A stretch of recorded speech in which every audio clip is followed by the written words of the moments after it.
Hey, welcome back to my channel. My name is Candace and these are all the books I read in January. In January, I ended up reading a total of 18 books, only one of which I physically own. The other were 7 ebooks and 10 audiobooks that I borrowed from my library. I do have a couple of the books from my library for the purpose of this video, but otherwise I'll just put an image of the cover over here. My first book of the year was The Hating Game by Sally Thorne. I listened to this on audiobook and it was perfect. This is an adult rom-com starring Lucy and Joshua, and they are enemies. They are in highly competitive jobs, kind of competing for the same promotion. Classic enemies to lover trope. I loved it. I was laughing. It was sexy. I had a great time.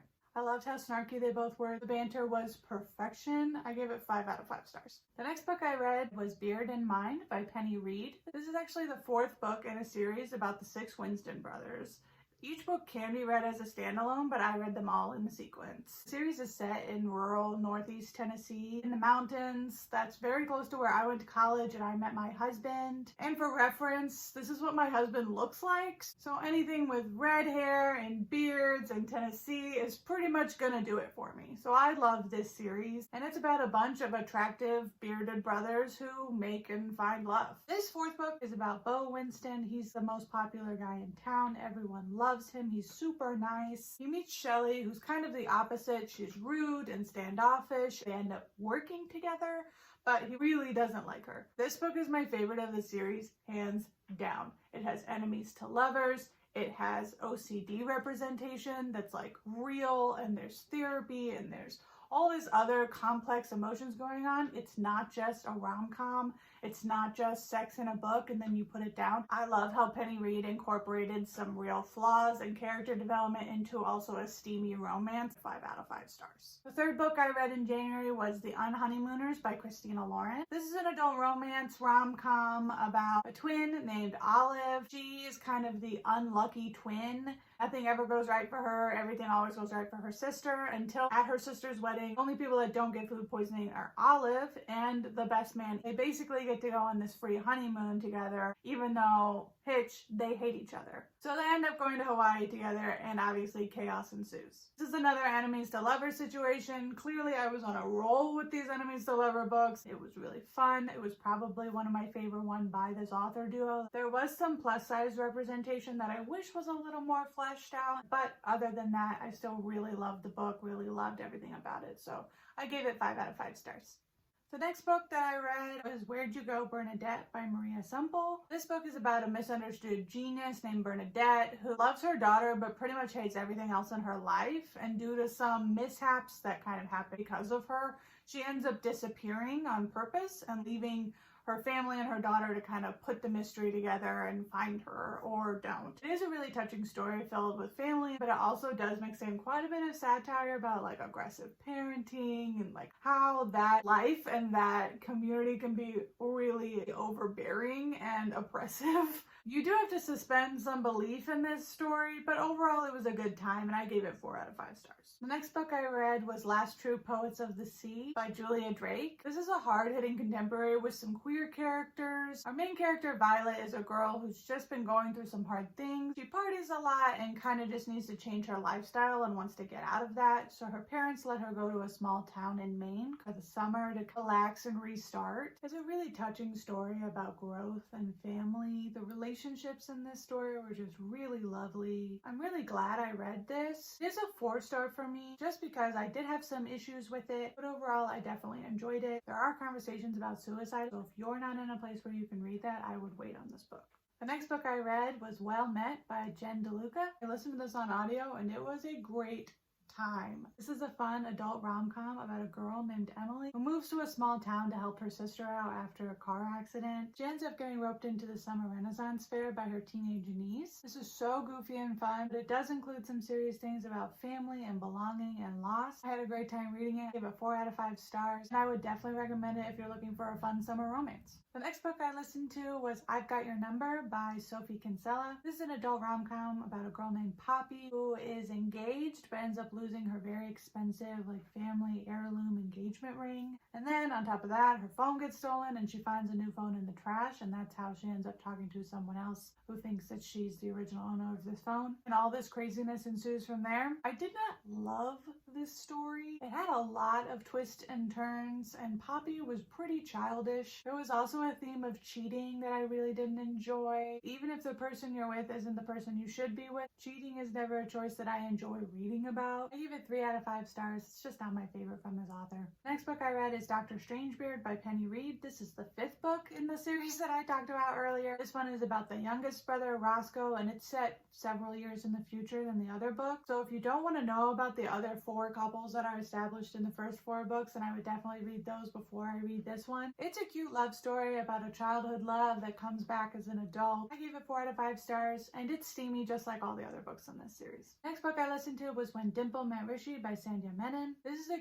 cute YA contemporary romance novel about 2 dorky Indian American teenagers whose parents want to set them up in a suggested arranged marriage, but the twist is that one character knows about it and is for it, and the other character doesn't know about it and wouldn't be for it if they did. I really enjoyed the humor in this. Both characters were very fun and unique. I wish that the romance didn't drown out some of the other plot points that were originally part of the characters' motivation. But overall, it was a really fun and kind of adorkable read, so I gave it 4 out of 5 stars. The next book I listened to was The 7 Husbands of Evelyn Hugo by Taylor Jenkins Reid. This is a widely read and very well-loved book in the booktube community, and I really did want to love it, but it just didn't live up to the expectations or the hype that I had set for it. I gave it 4 out of 5 stars. This story is about an old Hollywood starlet who, in her old age, is finally telling one reporter her life story. But no one knows why now or why this one reporter gets this story. So that's kind of an interesting thing you want to figure out during the storytelling. And we go through hearing about her relationships and obviously her husband and how her fame developed through this time. I definitely thought this was well written and very intriguing, but I felt like there was something missing between who the reporter was and the starlet's story and just all the twists that happen along the way. It was still a really excellent read though. The next book I read was 1,000 Perfect Notes by C.G. Drews. This is the only book that I've read physically and that I physically own. This author is set in Australia, and her books are set to be published in the US later this spring and summer, so you can definitely check this out. This is a hard-hitting contemporary that just shattered my soul. Beck is our main character who lives in a very abusive home with a mother who is obsessed with the piano and making Beck play the piano above all other things in his life. She is awful and grotesque and bitter, and Beck is miserable and depressed, and it just hurts my heart reading about him. He ends up getting paired in a school project with this bright, colorful girl named August, who is not going to let Beck fail their projects. She is persistent even though Beck consistently tries to push her away. She by no means fixes him, but the light that she brings into his life alongside the light from his delightful little sister is just enough to maybe bring some hope into his despair. It is a heart-wrenching story that made me feel all of my feelings. I gave it 5 out of 5 stars. I would highly recommend you pick this up.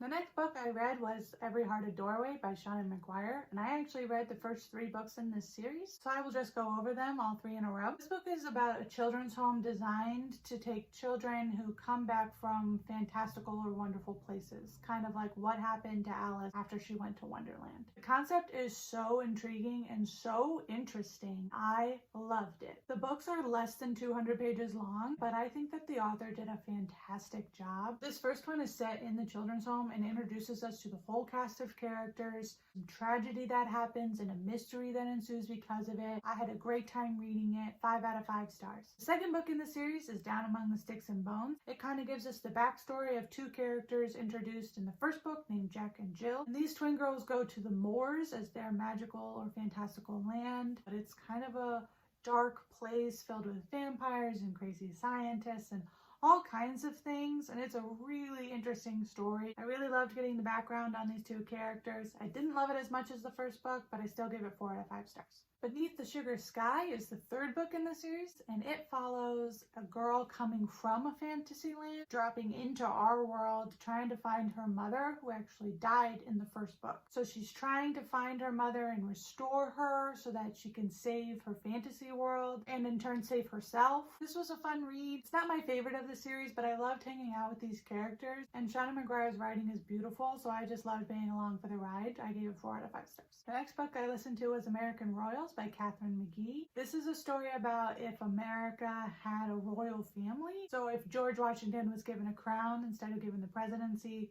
this is his line, the Washington line. It's set in modern day, and it follows all the scandal and personal and political drama that would come with America having a royal family. I loved it. I loved the romances. I loved the soap opera-like drama going on. I love that this is the beginning of the series, and I am here for it. I am so ready for book 2. Bring it on. I gave this 5 out of 5 stars, and I loved it so much. My last audiobook of January was Landline by Rainbow Rowell. This is about our main character, Georgie, who works a high-stress TV writing job and ends up not being able to go to Omaha with her husband and her kids for Christmas because she has to work. So she ends up learning a lot about herself and her relationships and how much family really matters. I didn't love every part of it, but I did like it. It's set around Christmas time, so I would recommend this for a cute Christmas read. My last 2 books were actually the first 2 books of a series, and they were both rereads for me because I want to read the 3rd book and I haven't yet. And that's An Ember in the Ashes and A Torch Against the Night by Sabaa Tahir. So I'll just start with An Ember in the Ashes. I absolutely adore these books. They are a YA fantasy and they are exquisite. I know I give a lot of things 5 stars, but if there was a tier like above 5 stars, like favorite ever or God tier, then the series would be on that tier. There's action and world building and romance and magic stuff that comes in. I love it. It's beautiful. It follows Leia, who's a young, poor, low-class girl in this kingdom who gets tied up in this resistance and it kind of affects her life dramatically. And we follow Elias, who's a young man graduating top of his class from this esteemed military school who kind of trains killers and assassins for this military kingdom. And we follow his perspective as he gets intertwined with the authorities and the resistance happening as well. It's such an excellent story. I recommend picking up this series if you have not yet. It is incredible and beautiful and hard-hitting. The second book, which is A Torch Against the Night, does not disappoint. Nothing in this book feels like filler or pointless. It's so intentional, and everything in this book just builds upon the first book and weaves into the complex story she's building without being info dumpy or too confusing. I give both of these books 5 stars all day long. I would highly recommend. So that was all the books I read in January. Let me know down in the comments if you read any of the books that I talked about, if you loved them or if you hated them, if you agreed or disagreed with me, just let me know. What's a book based on these that you think I should read? Let me know down in the comments, and I'll see you next time. Bye!